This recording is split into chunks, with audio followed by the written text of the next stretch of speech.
Wuthering Waves has announced a massive rewards for new player, ranging from livestream event codes with a total reward of 108 pull if you get into certain union level, which potentially can impact re-rolling and early game strategies. Here's a breakdown of the 5-star characters you can choose from and which ones might be the best for different playstyles. If you're one of those meta slave, then this is your choice. Verina is considered meta character in Wuthering Waves, offering massive damage buffs through her outro skills and substantial heals while she is on the field. Additionally, she can provide off-field DPS when her allies hit targets she has marked with her ultimate. Verina boosts the entire team's damage output with her spectral buffs, making her invaluable for maximizing team performance. As one of the sustain units, Verina provides reliable healing to keep the team healthy during battles. Verina consumes minimal field time while providing substantial benefits to the team, allowing main DPS characters to shine even more. And one good thing is, she grants shields to allies when receiving fatal blows, enhancing team survivability in challenging encounters. Verina is a powerhouse in Wuthering Waves, offering flexibility as a spectro healer and buffer. It's highly recommended to include her in team compositions for maximizing performance in various game modes. Teams that include Verina are likely to excel in both damage output and survivability, making her a must-have character for players aiming to succeed in the game.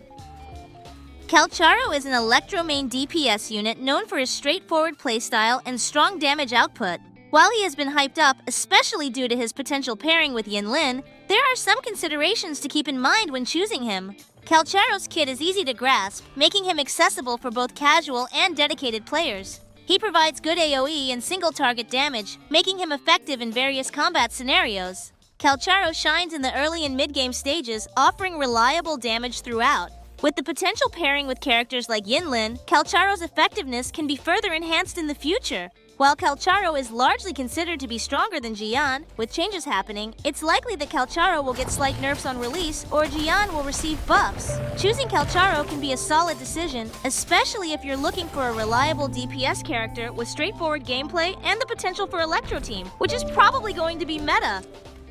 Jianxin is a versatile character, proficient in tanking hits, providing shields, healing, and delivering solid DPS. As an arrow element character, she naturally excels in crowd control, effectively grouping enemies in large fights. Her unique mechanic revolves around channeling her chi to enable these diverse effects. One of Jianxin's notable features is her auto parry, which delivers a powerful counterattack and defending.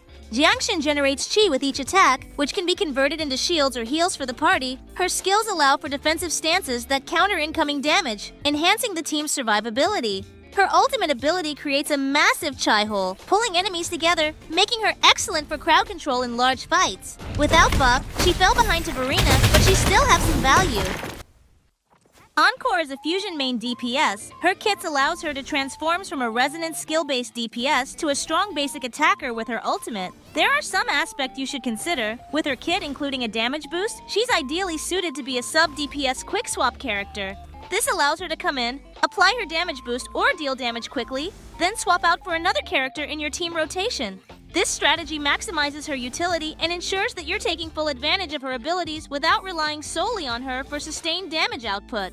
Her kits involves her being unable to move while charging her dissociation state and still takes significant damage. It can indeed make her vulnerable to attacks, especially area effects. Changing the damage reduction to provide iframe immunity could be a more effective solution, as it would offer better protection against incoming damage while charging. This adjustment could make her gameplay more fluid and less punishing, especially in situations where she needs to charge her abilities. She's a good pick for players who enjoy dynamic playstyles and are comfortable with mechanics like swap canceling to optimize performance. Lingyang is a glacial DPS unit often regarded as the weakest 5-star character in the game currently. Despite this reputation, Lingyang's potential might be underestimated due to misconceptions about his optimal playstyle. While he requires significant resource investment, he can deliver high damage output when played correctly. His strength lies in his unique playstyle, which involves leveraging his zero cooldown resonance skill.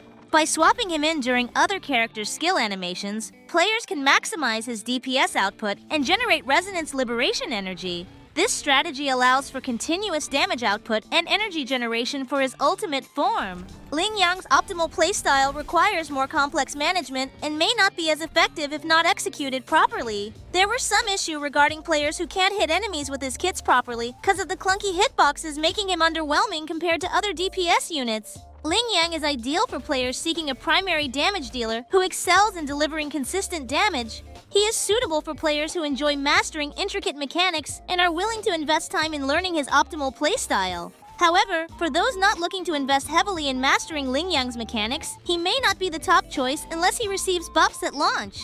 So, to conclude, if you want a meta character, go for Calcharo and Verina. If you prefer a hybrid DPS, Jianxin is the way to go. And if you're looking for fun mechanics and gameplay, Lingyang and Encore are your best choices. Maximizing your start in the game with the new banners and additional pulls involves strategic planning to ensure you get the most value out of your resources. Here's a step-by-step guide. Prioritize obtaining the maximum pull rewards available before starting to gacha on your desired banner. This ensures you have a solid pool of resources to work with. Once you've obtained all the 108 pull rewards, shift your attention to gacha on your desired banner. Whether it's the random 5-star beginner banner or the Selector beginner banner, aim to pull for characters or weapons that align with your preferences and team composition goals. If you happen to pull a character that you already have or one that you don't necessarily need duplicates of, select a different character from the 5-star Selector. Diversifying your character ensures you have a wider range of options to choose from for different team compositions and strategies. By following these steps, you can effectively maximize your start in the game, ensuring you make the most out of the available banners and additional pulls while avoiding duplicates and building a versatile character.